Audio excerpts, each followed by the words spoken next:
Her eyes looked sharper, colder, as if she was reading my every thought.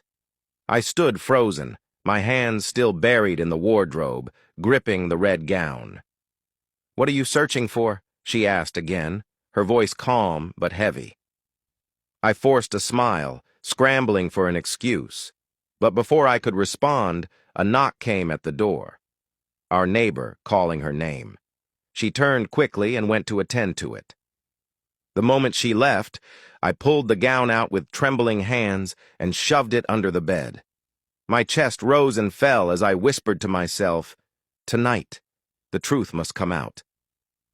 When she returned, I pretended to act normal.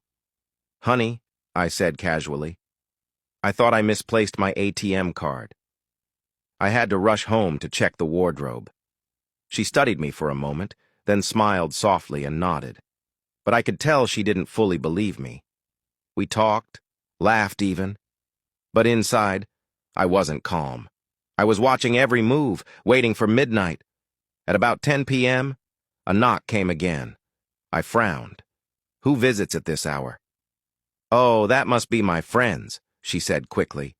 "Friends? You never told me anyone was coming." "Sorry, darling. Their car broke down. They asked to stay here tonight." She opened the door and my body went cold.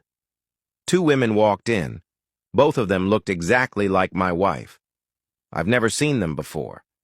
I forced a smile and welcomed them in. Since it was just a one-bedroom flat, I offered to sleep in the sitting room while they stayed in the bedroom. But I couldn't sleep.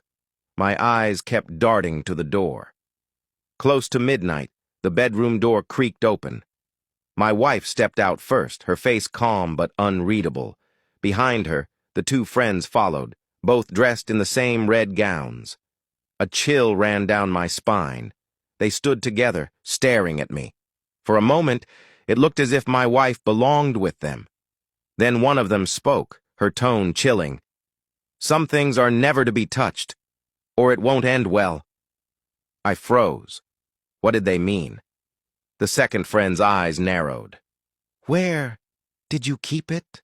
she whispered.